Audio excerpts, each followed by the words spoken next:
hear me? Hello, hello.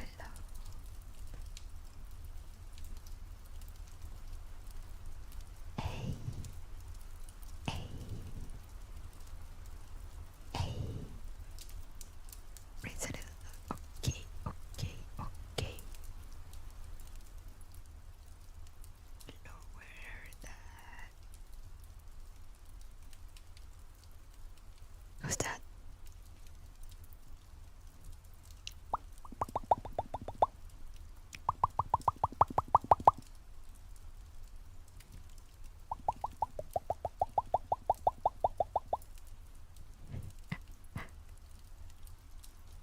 I still can't believe this is happening. I actually did a ban. I wait to put the microphone on my microphone arm. So at least I don't need to hold it in my hand anymore. Thank you for the follow.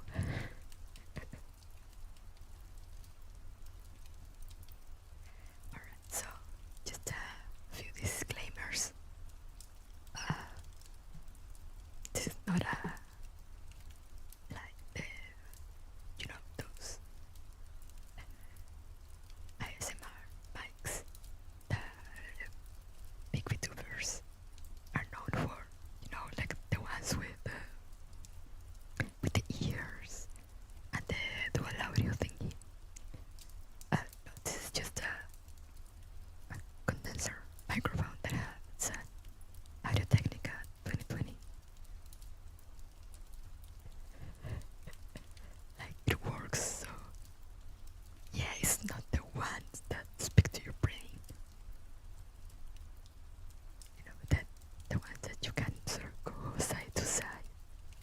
No, this is just the one audio. Yet.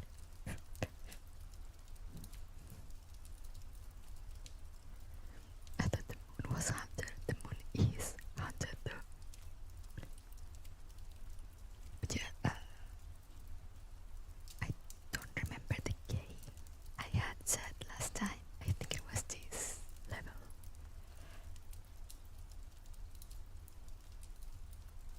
Because otherwise, I think if I put it higher, it picks up with too much background noise. But yeah, at least, I said at least, last time I couldn't find the parts to fit it on my microphone arm, so I was just holding the microphone in my hand.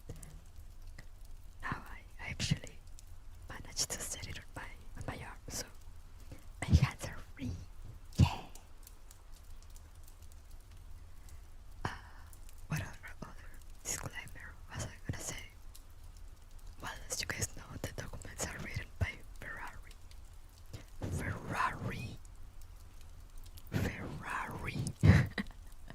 The one and only. I have nothing to do with those.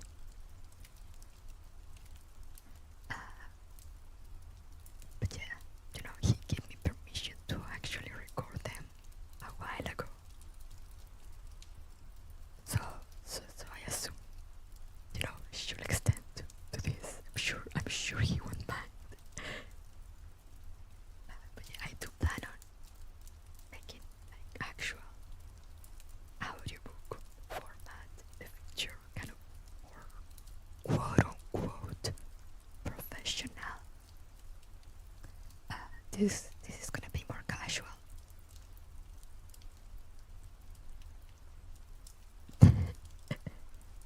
It's just gonna be more casual, it's a stream. I might be, commenting or like answering comments in between paragraphs. Maybe we'll see. We'll just see how things go. Like I'll still focus on reading for the most part. But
the dawn of time, humanity has been driven by technological advancement. In the earliest days of man, advancement was caused by the need to survive.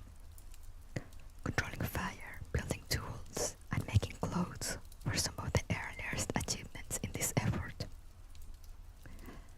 Once we became masters of ourselves, we moved to become the masters of the land. We began farming. We built grand civilizations on the shores of the greatest rivers, and we began to conquer the land outside of our homes.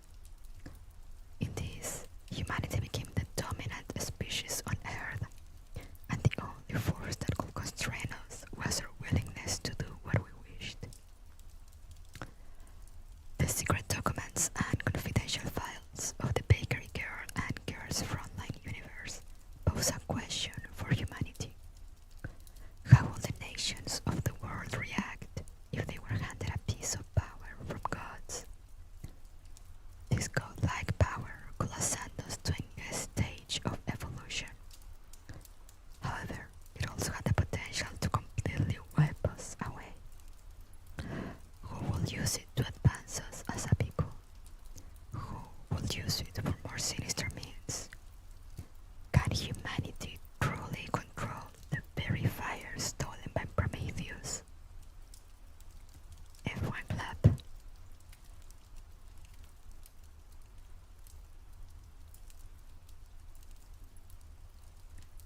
Also, before I forget again,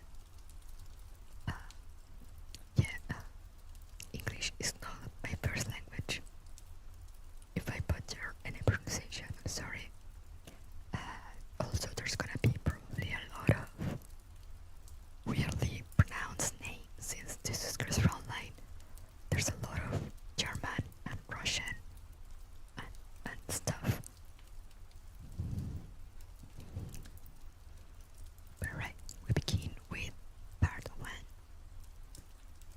That is from 1905 to the end of the Cold War. So the 1900s and 1910s. From 1905 to 1908. I mean, maybe I won't read a lot of these titles, it will depend. We'll see. The year 1905 marked the beginning of the timeline that will lead to Girls Frontline and Reverse Collapse codenamed Bakery. During that year, Tsar Nicholas II Romanov of the Russian Empire ordered an expedition to a site near the Tunguska River in Siberia. The exact location is unknown, but by the end of the expedition, the Russians had come across the ruins of an ancient civilization. At that time, the Russians had no idea about the scale of their discovery. Soon after returning to the Tsar, Romanov ordered a research headquarters to be built for an investigation into these ruins. The first Relic research headquarters was set up at Lomonosov State University in Moscow. The Tsar directly commanded the facility and ordered all research to be shared with the Kremlin. For the next 3 years, research into the matter grew more diligent and thorough.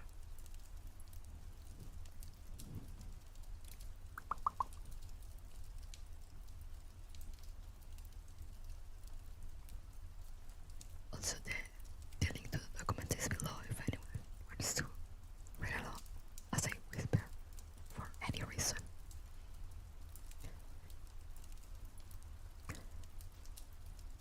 The Tunguska belt.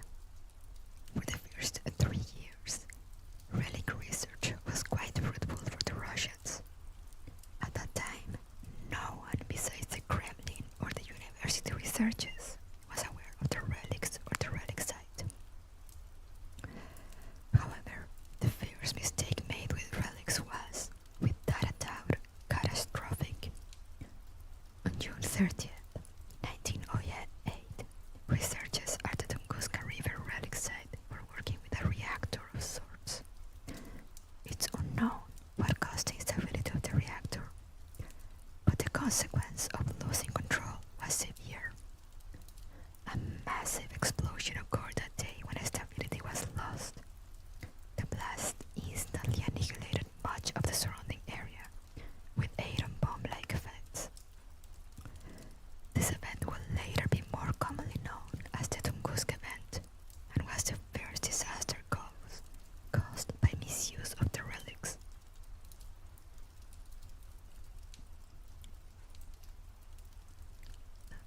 So, the Tunguska event is actually a real thing that happened. I can't remember if it's known what happened, but it was a thing.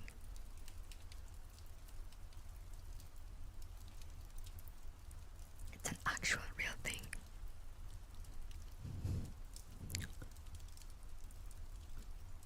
So then we have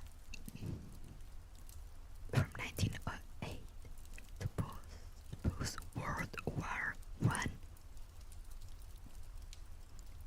Oh, it was a meteor strike. So yeah, meteor strike. But here it was relics, because everything in Girls Frontline goes back to either the relics or William or both. Following the Tunguska event, the Russians became very hesitant about the relics. Further research will soon be cut short due to the situation in Europe. World War I forced relic research to be put on hold for several years, as the focus needed to be shifted toward the war effort. In 1917, political and class divisions in the Russian Empire boiled over, leading to the Bolsheviks overthrowing the Tsar. Following the October Revolution, relic research seemed to be put on permanent hiatus,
This unknown substance was observed and recorded by the Nazi doctor Joseph Mengele, the angel of death.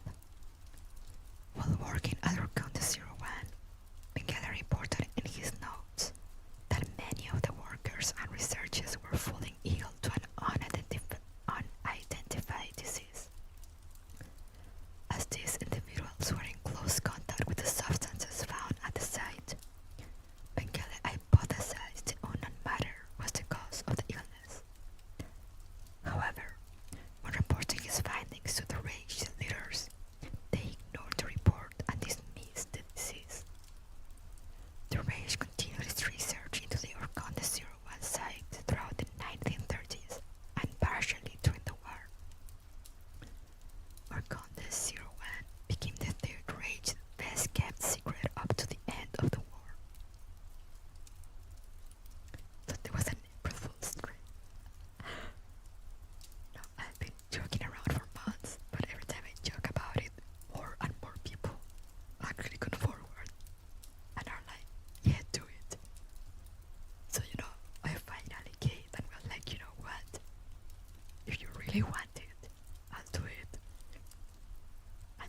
And you better be there.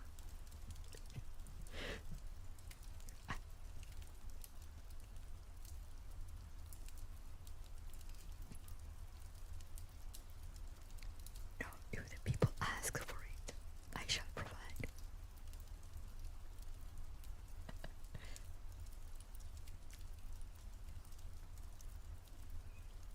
I don't know if any more people thought I was joking, or if everyone was just joking around, but I asked on Twitter, and I got a bunch of people like, yeah, do it. And they were like, actually, yeah, we will like that. So here I am now.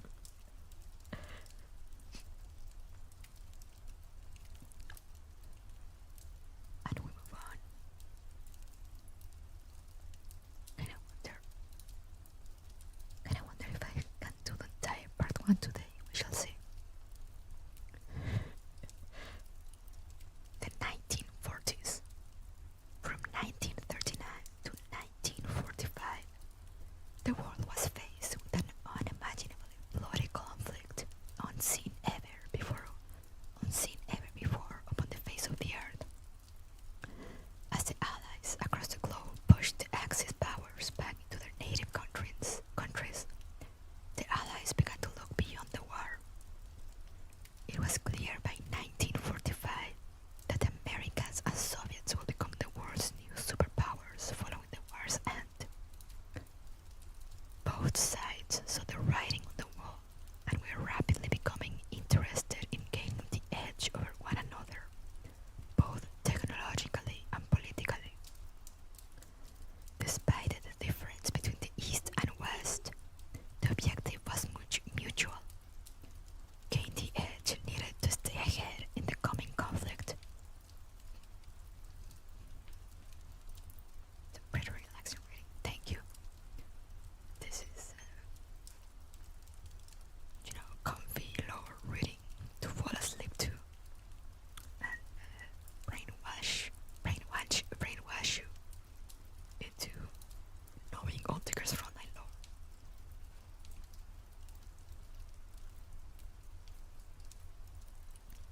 Like how back in the day, at what time do you think that was pretty popular?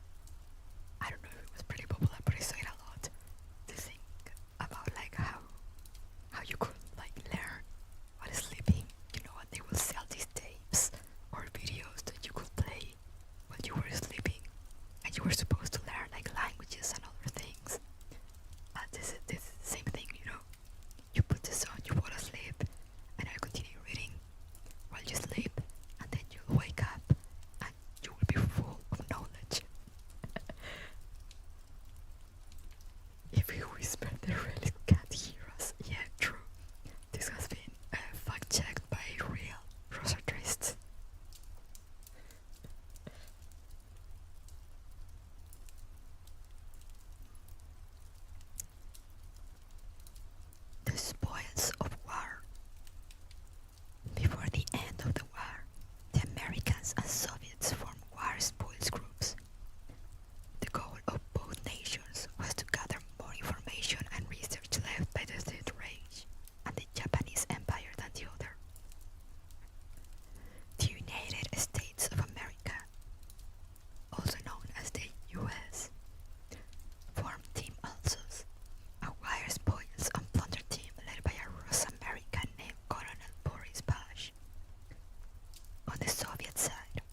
Many Germans had ended their investigations and abandoned their military industrial projects. Several of these projects, under relevant relic information among them, were stored in the town of Road, residing in the state of Thuringia near the Nordhausen Mountains. Its remoteness made it perfect to hide secrets. The Urkunde-01 relic site was located not far from Road as well.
rather a war fought with propaganda, military-industrial advancements, and proxy wars. For the first 2 years following the end of World War II, life carried on and Europe went about reconstruction once more. On March 12, 1947, American President Harry S. Truman declared to Congress that the United States would assist all nations under threat by authoritarianism, particularly the Soviet Union. To Truman and many in Europe, the threat could not be tolerated in Greece and Turkey. Truman's well-known Truman Doctrine would be marked as the beginning of the period known as the Cold War. War never changes, truly.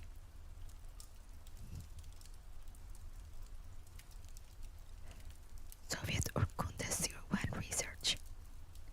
On the other side of the world during this time, the USSR began the response to the US for the coming conflict. The Kremlin will soon double down on their research and investigation into nuclear, aerospace, and relic technologies. While the Americans had a technical edge early on thanks to the Manhattan Project and Team Alsos,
rockets made with alien technologies, it actually it kinda is, yeah, kinda goes hard.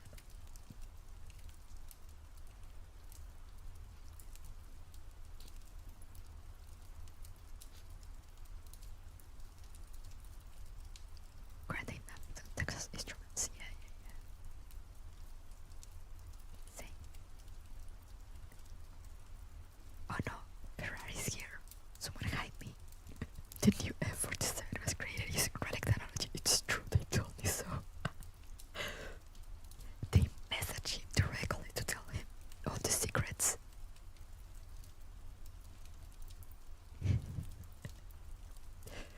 Ferrari, can you believe how many people ask for this?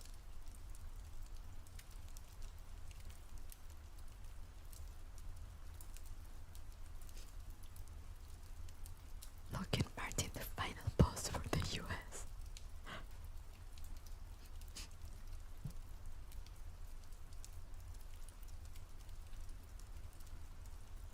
Alright, let's continue. U2 shut down over Tavas RB, 1958. On May 13th, 1958, the United States launched a secret reconnaissance mission of the alleged Tavas RB facility. The U-2, an aircraft derived from the reverse engineering of Relic technologies, was chosen for this mission. The operation began during the day, with the U-2 taking off from an undisclosed location. As the aircraft flew over the proving grounds, several images and videos were taken from the onboard cameras. The footage will deliver a realization to Washington that the Soviets already had a significant lead in relics. Images taken from the U-2 presented a complex spanning the entire proving grounds. At the center of the site lay the Tabas RB facility itself with a massive array of defense systems around it.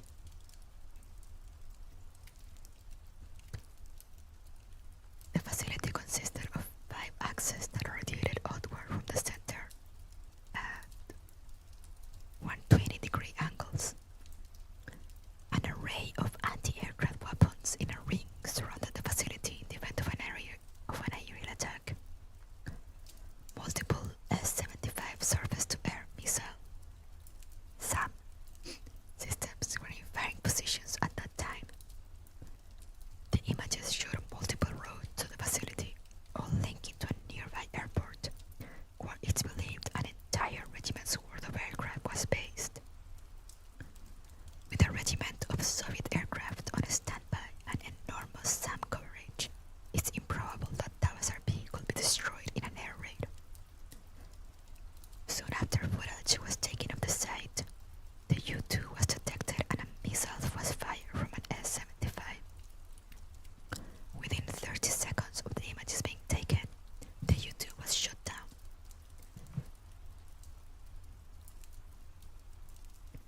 The exact purpose of the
people still want this.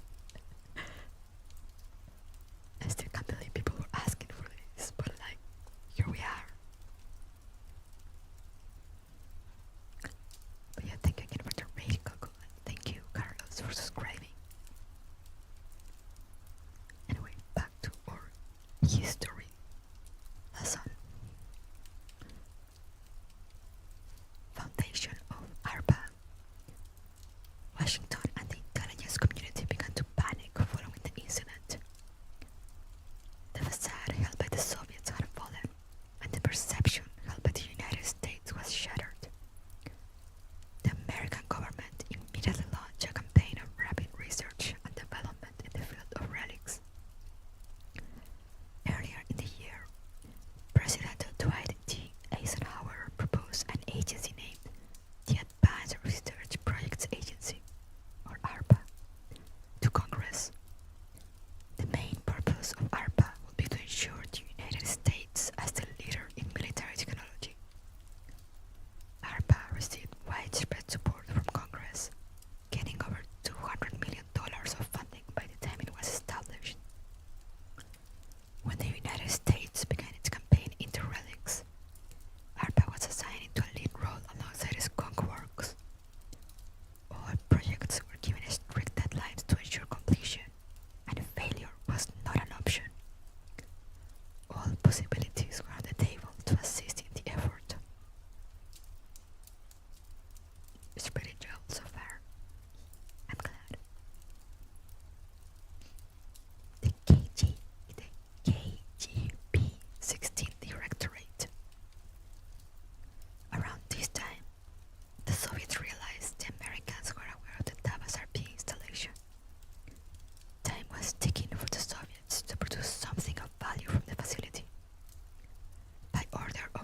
Russian, also known in English as moron. So yeah, we're gonna talk about the morons.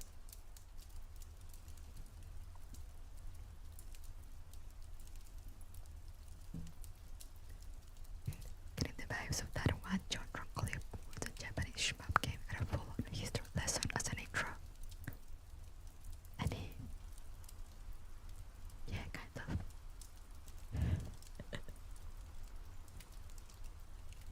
You know, the girls Frontline. The story itself starts in the 2060s, but the entire timeline leading to that starts in 1905. So yeah, it's a lot. They don't really throw it to you at the start of the game. At the start of the game. But you know, you just kind of start learning about it, and it's kind of insane. So yeah, that was RP and tomorrow, 1961.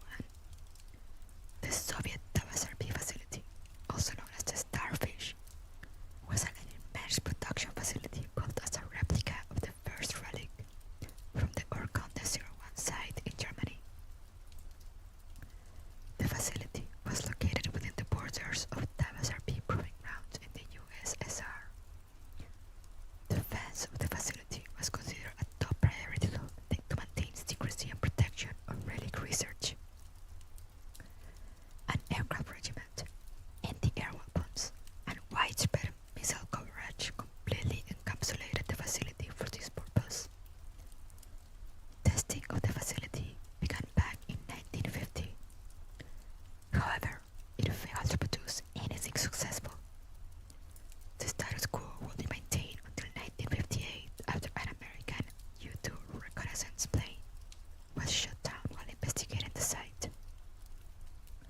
The Soviets, knowing the US was aware of the site by then, invested heavily into the success of the facility. Despite countless failures, WRP finally produced a successful subject on January 28, 1961. And that would be the moron.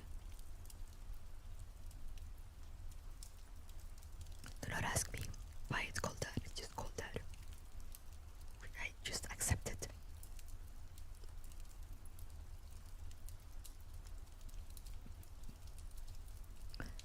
WRP had begun to prove itself as a fruitful effort.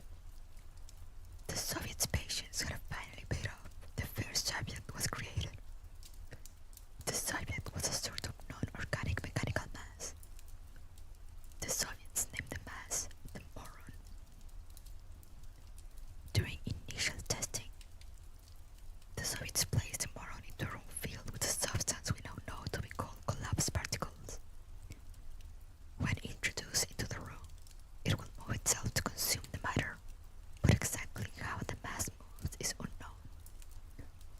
It was observed that metal objects consumed by the moron will decompose into pure monoelemental powders. The moron seemed to be capable of collapsing items into their base elemental forms.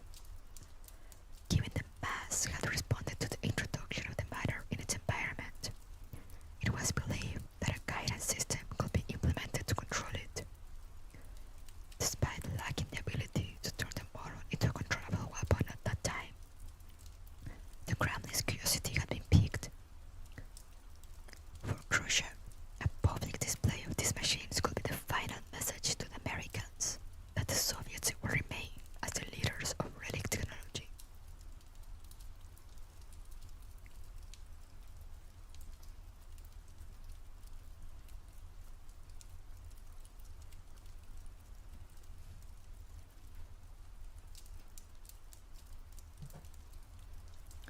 It's kind of funny that even in fantasy lore,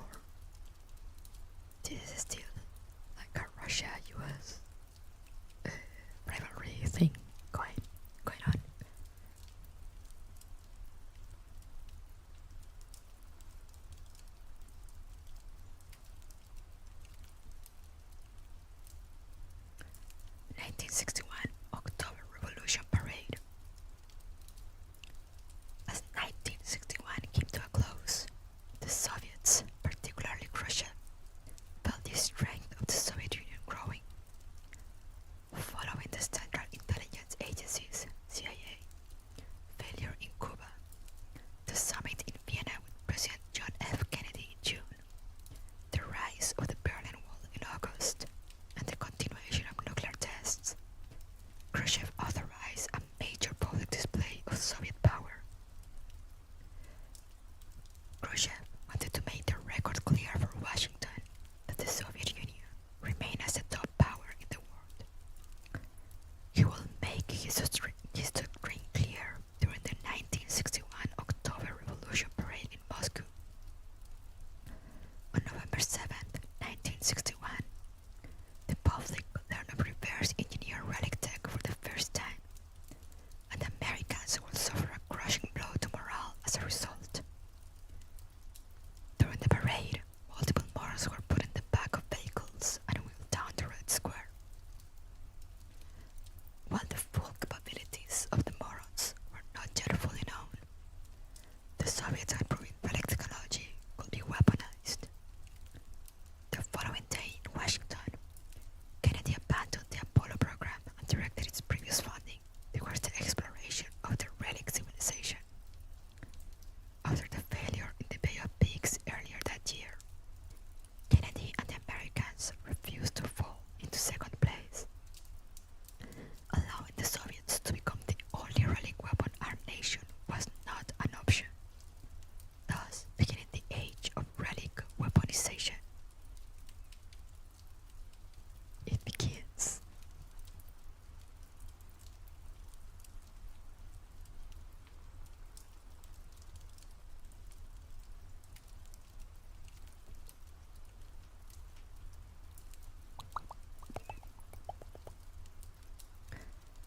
Cuban Missile and Moron Crisis. Following the successful display of the morons, the Soviet Union began to expand its sphere of influence and power projection. Additionally, during 1962, the Soviets started developing early versions of the moron control system. This system, named WWII, was a ternary control bus for moron guidance.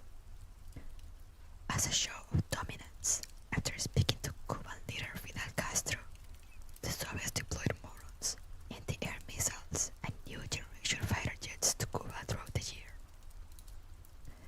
In the event of an all-out war, the USSR had the advantage of first strike-capable weapons in the region. In October, the United States learned of the Cuban and Soviet activities during a U-2 reconnaissance mission over Cuba.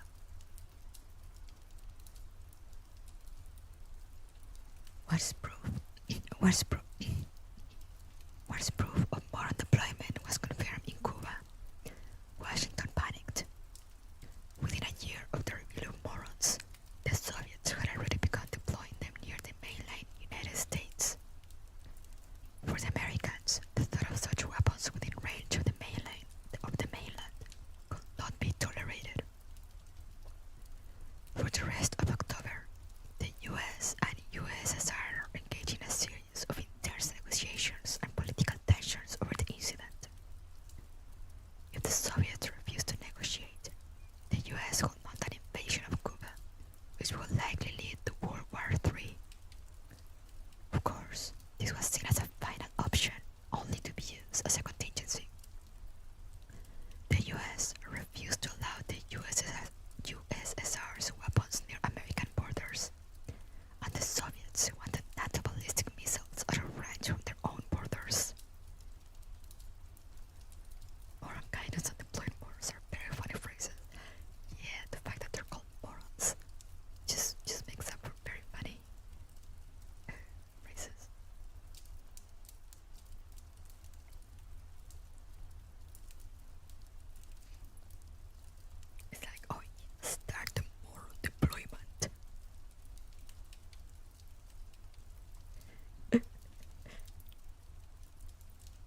Sorry guys, I'm having a cat crisis over here.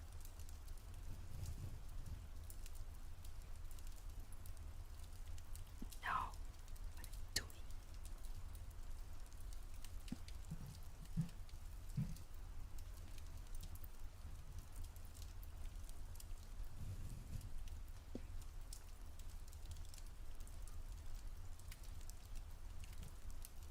Here, Isu.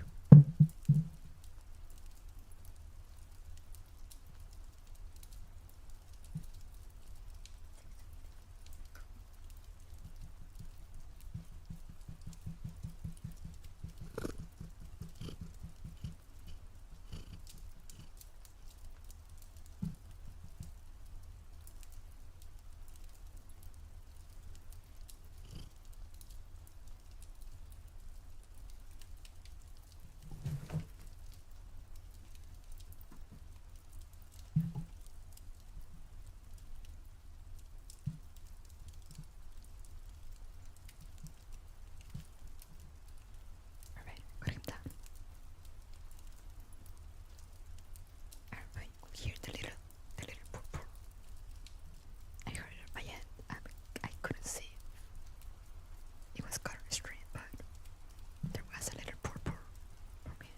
He sniffed the microphone, which I guess means he sniffs you guys. I don't know if that makes you happy or not, to be sniffed by a cat. Where was it? I read Aftermath of the Crisis. No, it was going forward to Urkunde-01.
segregated.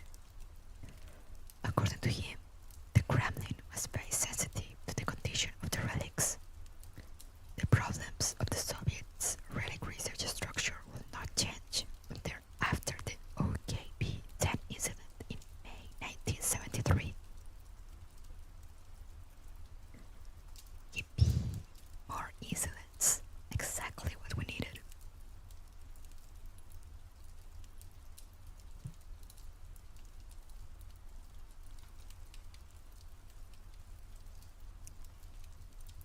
Electronic signals from the Relic. When the KGB's 16th Directorate continued their development of the Emilia-1 control bus, the East German research team continued diligently to understand the first relic. Wolf hypothesized the grooves on the wall were a type of electrical interface. Before heading to Cuba for a short time, Wolf ordered a team made up of electrical engineers and personnel with knowledge of computers to analyze the interface.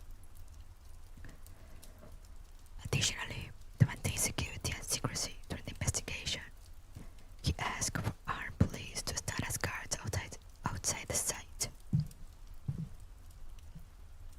Sorry, keep hitting the microphone. Once Wolf returned to East Germany, he was met with exactly what he'd requested. By December 19th, 1965, 3 years after the research team was ordered to be formed, a breakthrough had been achieved. Urkunde-01 produced a response after the team inputted electrical signals into the grooves of the hollow's walls. Wolf's hypothesis proved to be correct, and the response was proof of it. The first relic used ternary electromagnetic signals transferring to the grooves for a communication output. The team concluded a building had to be created to monitor and process the signals being emitted from the relic. The job of decrypting the signals will be left to the scientists at Leipzig University.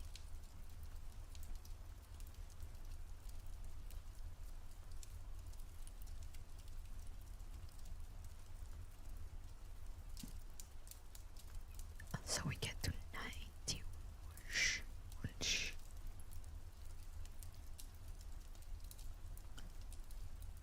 Investigations into Urkunde-01 with Marcus Wolf's team will continue till at least 1971. By this time, the university's facility for decrypting the signals had been established and was active. This electronic surveillance center, created by the first Relic Investigation Working Group, was given a new name by Wolf, 90Wunsch, German for 90 wish, which will be relevant later. The old code name for the program, Listening Post 90, was publicly changed due to security concerns. In Wolf's writings, he explained that the true reason for the name change was that the name 90Wunsch contained his wishes.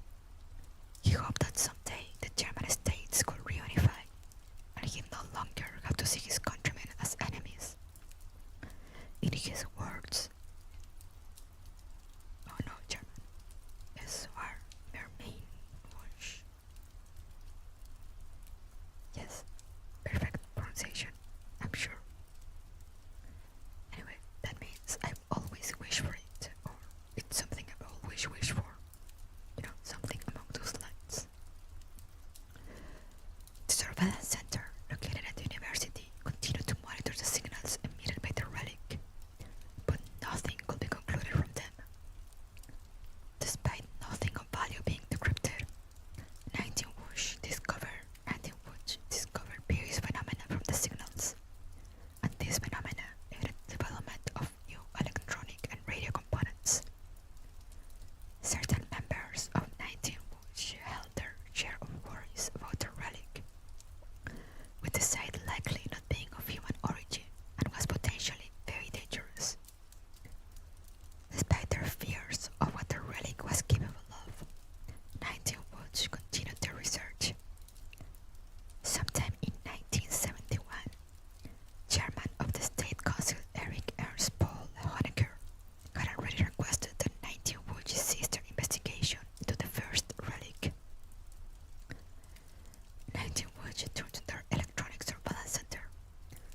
16 pages, not bad. 16, 158, but you know, it's progress, progress, it's progress.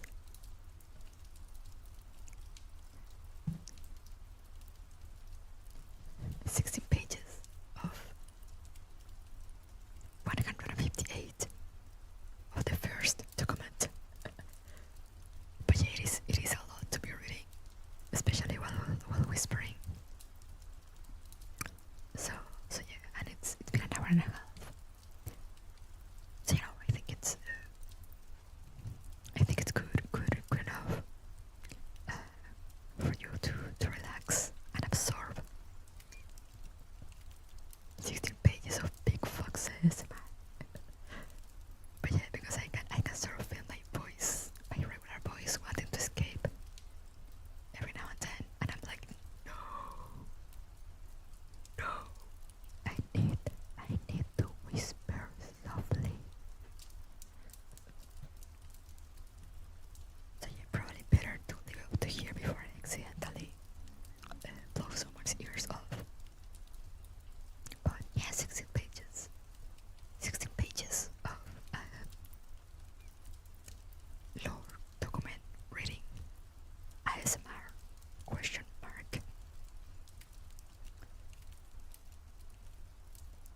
will we do that? Yes.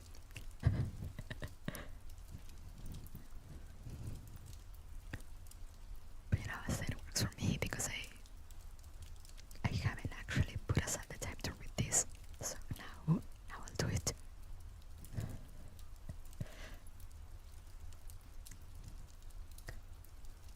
So yeah, comment here or to Twitter or I don't know, whatever. Let me know that you are not actually just joking around and that you actually want me to continue. And I'll see when I can schedule the next one. It will most likely be at the same time as this one and my test stream last week. Like, you know, same slot. So like Friday night for me. From 10 p.m. to like midnight, more or less. But I don't know how often. Maybe every other week or once a month, something like that. But you know, this time slot, this will be the ASMR time slot. Yes, ASMR reading or just something else. You know, if it's just sounds or tappings or whatever else you want to also. That's another thing also, if you'd like me to do something else, to also let me know, because I'm kind of bad at coming up with ideas. I mean, not really, but I mean, yeah, kind of, but also I don't know what people will like, so do let me know if there's something you'd like.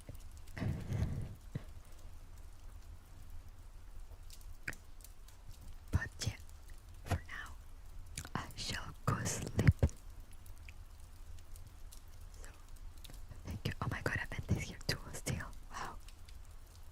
I expected people to show up, but not to actually stay around. I'm surprised. But yeah, thank you guys so much for coming. I hope you enjoyed. As I said, if you enjoyed, again, do let me know. If you